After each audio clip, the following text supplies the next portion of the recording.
महिला बालविकास मंत्री आदिती तटकरे यांच्या मतदारसंघातील श्रीवर्धन नगरपालिका निवडणुकीमध्ये चुरशीची लढत रंगणार आहे। सत्ताधारी राष्ट्रवादी काँग्रेसनं भाजपशी युती केलेली आहे, मात्र शिवसेना पक्ष स्वतंत्र निवडणूक लढवतोय, तर उद्धव बाळासाहेब ठाकरे पक्ष देखील निवडणुकीच्या रिंगणामध्ये उतरलेला आहे। राष्ट्रवादी शरदचंद्र पवार पक्षानेही आपला उमेदवार उभा केलेला आहे, त्यामुळे निवडणुकीतील रंगत वाढलेली आहे। मागील निवडणुकीमध्ये थोडक्यात पराभूत झालेल्या अतुल चोगले यांना ठाकरे गटानं पुन्हा उमेदवारी दिली आहे। श्रीवर्धन शहरातील पाणी पुरवठा आणि पर्यटन विकासाच्या सुविधा या मुद्द्यांवर प्रामुख्यानं ही निवडणूक लढवली जाते।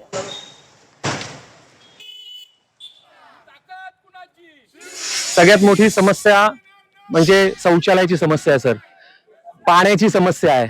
आज फिल्टरेशन प्लांट झालाय तरी देखील पाणी फिल्टर भेटत नाही। 1200 रुपये पाणीपट्टी आकारली जाते, परंतु त्या अनुषंगाने पाणी मिळत नाही। फक्त कागदावरती फिल्टर पाणी भेटते, वास्तवात फिल्टर पाणी भेटत नाही।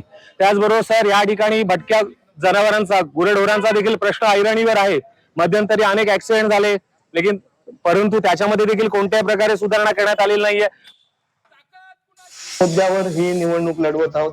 आदरणीय सुनीलजी तटकरे साहेब असतील, आदरणीय मंत्री महोदय आदिती मॅडम असतील, त्यांच्या नेतृत्वाखाली या श्रीवर्धन शहरामध्ये गेल्या 10-15 वर्ष जी विकास पर्व चालू आहे, त्या विकास पर्वच्या माध्यमातून आम्ही जनतेसमोर चाललोय आणि येत्या कालावधीमध्ये श्रीवर्धन शहर हे पर्यटनाच्या नकाशावर अजून कसं अधोरेखित होईल आणि इथला पर्यटन कसा व्यवसाय वाढेल आणि श्रीवर्धनला जागतिक नकाशावर कसा मान सन्मान मिळेल यासाठी आम्ही प्रयत्नशील आहोत। या ठिकाणी श्रीवर्धन नगरपालिकेचे परिवर्तन अटळ आहे।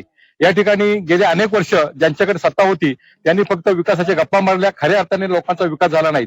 ज्या ठिकाणी आपण उभे आहोत त्या ठिकाणी फेवर ब्लॉक सुद्धा आपण भरत शेठ गोगावले यांच्या माध्यमातून या ठिकाणी बसवलेले आहेत। जवळजवळ 3.5 कोटीची कामं काही नसताना सुद्धा भरत गोगावलेच्या माध्यमातून या ठिकाणी आपण विकास केलेला आहे। भविष्य कालावधीमध्ये पाण्याच्या टंचाई फार मोठ्या प्रमाणात आहे। इथे या ठिकाणी पाणी योजना अनेक आणल्या, परंतु काही काम झाले